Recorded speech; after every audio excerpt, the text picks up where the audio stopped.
আসসালামু আলাইকুম, সবাই কেমন আছেন? আশা করি সবাই ভালো আছেন। আপনাদের দোয়ায় আমিও ভালো আছি। এতে প্রতিদিনের মতোই রান্না।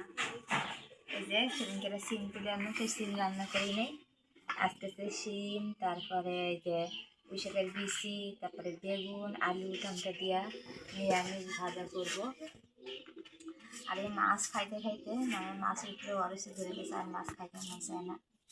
ভাবলাম এরা নিরামিষ ভাজি করি, আর শাক ভাজি করবো, ডাল রান্না করব, আলু ভর্তা করব। এগুলো আজকে রান্না করে খাবো। আর মাছ খাইতে খাইতে মাছ আর খাইতে মন চাইতেছে না। এই যে রান্না বাড়া রেডি করতেছি, এখন নামাজ পড়ে রান্না বসাই দিব। এই তো এখানে কাটা নিলাম, আর বেশি নেব না, কারণ তরকারি প্রচুর পরিমাণ তরকারি থাকে। তো এই শাকগুলো কিন্তু খুবই ভালো লাগে। এই শাকগুলো ধুয়ে নিলাম, এগুলো ভাজি করব আর আলু ভর্তা দেব। আর এখানে এই যে ডাল ধুয়ে রাখছি, ডাল রান্না করব। খুব মজার একটা খাবার কিন্তু ডাল, আলু ভর্তা, শাক ভাজি, এগুলো কিন্তু খুবই ভালো লাগে। আর সারাদিন ইফতারি করে মনে করেন যে কিছু ভালোও লাগে না, আর একটু ভর্তা ভাত এলে কিন্তু ভালোই লাগে খাইতে। আর এই শাকগুলা নিয়ে আসছিল, খুবই মজার কিন্তু একটা শাক। এই তো এখন ট্যাং গোলাবো, মানে শরবতটা গোলাই নেব। আর এই যে একটা হলো ইসিপকলের ভুসি, এই ভুসি আর হলো যে তারপর ট্যাং,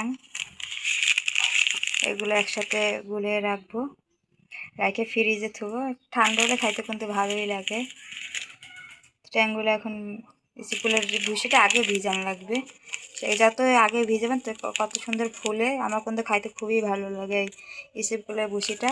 এটা এখন একবার ট্যাংয়ের মতোই, মানে ট্যাংয়ের প্যাকেটের মতোই দেখা যায়। আমি ভাবছিলাম প্রথমে যে এটার বোধহয় মনে হয় ট্যাংও থাকে, কিন্তু না, এটা কিন্তু সাদাই খালি। এটা কোনো ট্যাংয়েরই না, খালি ট্যাংয়ের মতো প্যাকেটে দিয়ে থুইছে।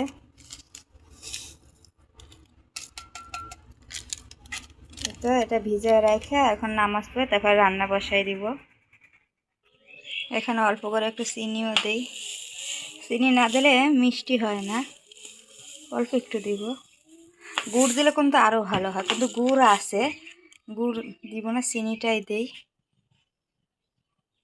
এখন ভিজে রেখে দিলাম, ভালো হবে, মানে ভুসিটা অনেক সুন্দর ফুলবে।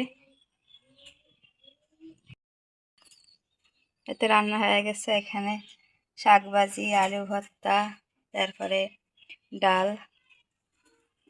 ওদিকে পুঁই শাকের তরকারিও আছে। আর এখানে যে কড়াইতেই রাখছি, এটা আর উঠাই নেই। এই তো সিম, তারপরে বেগুন, পুঁই শাকের বিচি, আলু দিয়ে ভাজা করছি।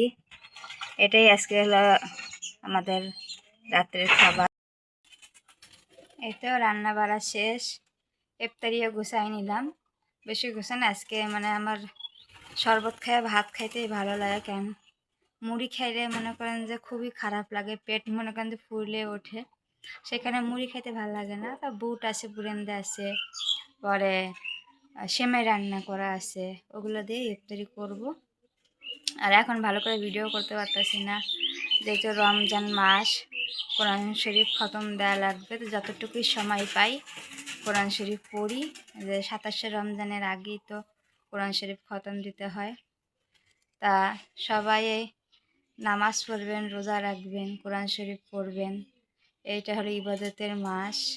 এই রমজান মাস কিন্তু আমার খুবই ভালো লাগে, খুবই একটা পছন্দের মাস, আমার খুবই ভালো লাগে। তাই তো রান্না বাড়া শেষ, ইফতারি প্রায় টাইম হয়ে যাচ্ছে। তো এখন আর বেশি কথা না বলি, তো সবাই ভালো থাকেন, সুস্থ থাকেন, আল্লাহ হাফিজ।